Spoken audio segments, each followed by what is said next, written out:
was on the 25th of July 1554, when I made my first appearance at the court of the Queen, my cousin, on the occasion of Mary's marriage to Philip of Spain. The marriage of the Queen of England to the Prince of Naples and Spain took place in Winchester Cathedral. I was among the ladies who rode in that startling red-lacquered chariot, lined with crimson velvet and specially constructed for the purpose, that so delighted contemporaries. The chariot conveyed Her Majesty and her ladies over the very rough roads between London and Winchester. Mary walked from the episcopal palace to the church, her cousin, the Lady Margaret Douglas, carrying her train, assisted by the chamberlain. I walked behind her. And my train was also upheld by a gentlewoman. Then came the Queen's favourite women. After the sermon given by the Bishop Gardiner, a great banquet followed with lots of English and Spanish dances. At 6 o'clock the tables were cleared and taken up, and a little later the Queen, who had retired for about an hour, returned to the hall, accompanied by her women, and spoke very graciously to the Spanish ladies. Among these was the Duchess of Alva, whose costume was deemed so extraordinary and ludicrous by us, the English ladies, that we had the greatest difficulty to conceal our merriment. I was diverted by the comical spectacle presented by the towering form of the Duchess, a very large and tall woman. It seems that her huge petticoat was embroidered in a design of parrots and squirrels pecking at cherries and oranges and other fruits, and even nuts.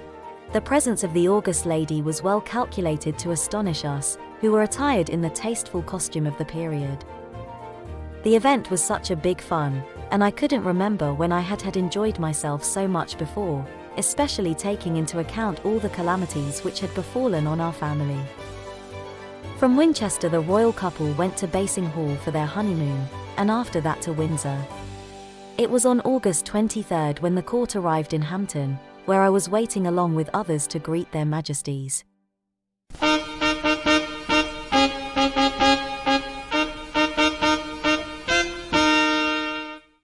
A few days after their highnesses' arrival, an important incident occurred in my life, which later would turn everything from upside down.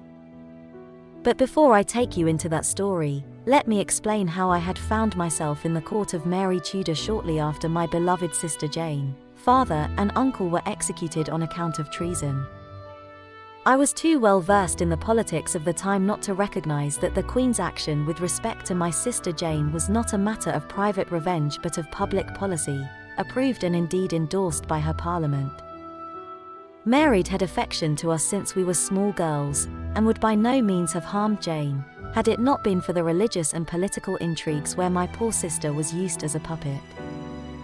In fact, Mary initially had made a decision to spare Jane's life, despite the risks for her regime, as she well realized my innocent sister's role in the plot of the Protestant party to bypass Mary as the heir to the throne.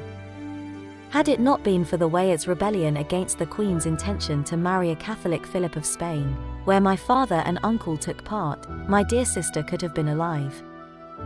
After the rebellion had been suppressed, the Parliament sentenced all three of them to death, and Mary couldn't compromise this time.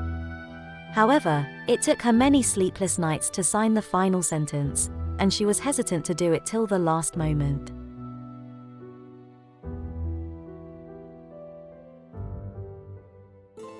I bore witness, in after years, to the kindness and consideration I had received from Queen Mary, and the precedence accorded to me on all state occasions as a princess of the blood, allowing me to walk before any of the other great ladies of the court, excepting the Princess Elizabeth, my mother the Lady Frances, and Henry VIII's fourth wife and only surviving widow, Anne of Cleves. Mary had not only restored us in the court as princesses of blood, but she paid me and my little sister a pension of £80, since our father's property had been confiscated on account of the treason. This must be the first time I have mentioned my little sister Mary in my story. She was only 8 years old when Jane was executed, but she was kindly accepted into the Queen's court as well. The little girl suffered from dwarfism. When she reached adulthood, her height was only 4 feet. She secluded herself in her own little world surrounded by books.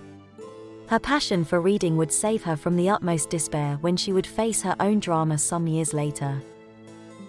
I was happy I could look after little Mary, since mother was living with her new husband in her estate, which had not been confiscated.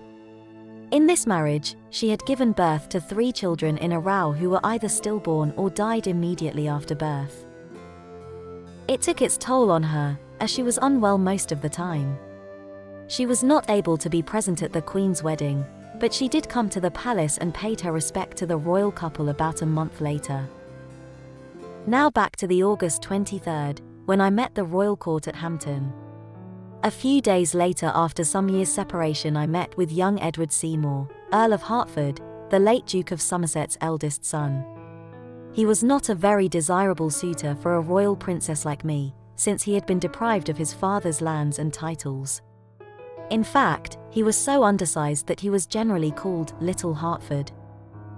I remember that day as if it was yesterday, as I entered the opulent hall adorned with flickering candles and elegant tapestries. My eyes scanned the room in search of familiar faces. My heart raced as my gaze locked onto Edward. The soft strains of music filled the air. As Edward approached with a confident stride, I couldn't help but feel a flutter in my chest. His eyes met mine, and for a brief moment, time seemed to stand still. Was it admiration that sparkled in his eyes, or did it just seem to me so? Amid the laughter and merriment of the gathering, I couldn't shake the feeling of a burgeoning connection. Edward's words, his laughter, the warmth of his gaze, all contributed to a tapestry of emotions that left me both exhilarated and unsettled. I knew I had never experienced anything like that before. I was in love. I knew it, but I was well aware I had to hide my emotions deep in my heart, for nothing was certain at that point. So I did as skillfully as I could, trying to distract myself with the things going on in the palace and my beloved pets. My menagerie included playful monkeys, elegant spaniels that accompanied me on leisurely strolls, and vibrant parrots that added a touch of exoticism to my surroundings. The monkeys provided lively entertainment with their mischievous antics, the spaniels were loyal friends, and the colorful parrots added both beauty and a lively chatter to my courtly life.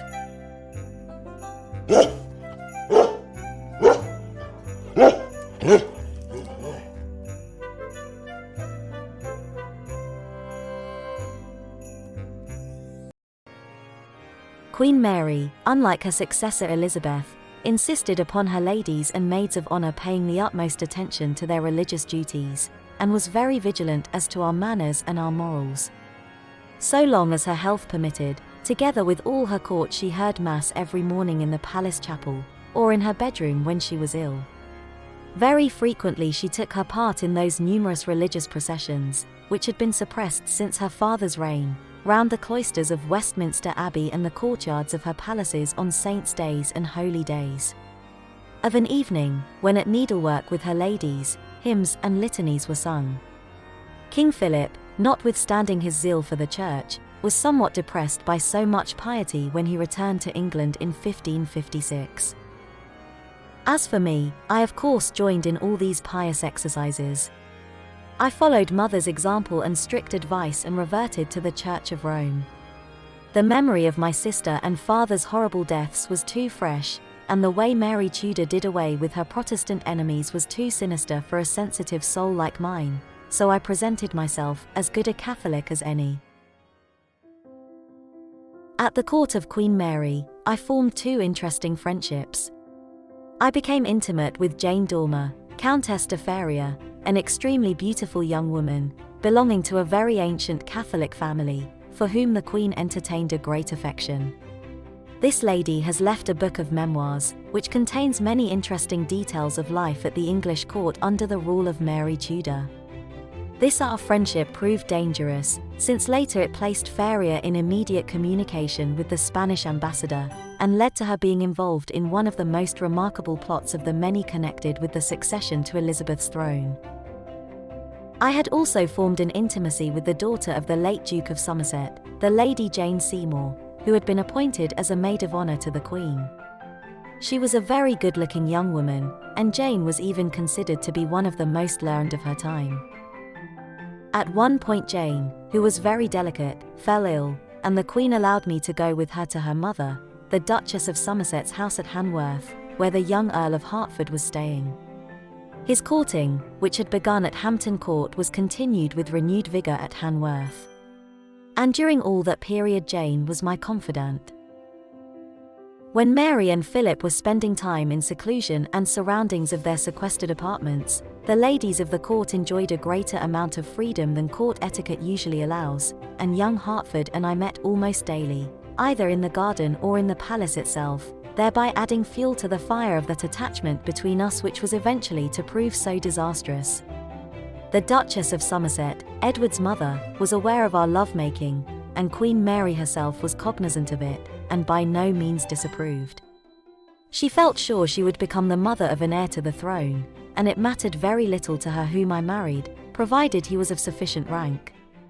Notwithstanding that his mother, the Duchess, was a very outspoken Protestant, Queen Mary always entertained a great affection for her, addressing her in her numerous letters as her dearest Nan. So our early courting was spent under the most auspicious circumstances, smiled upon by the Queen and amidst the most charming and romantic surroundings.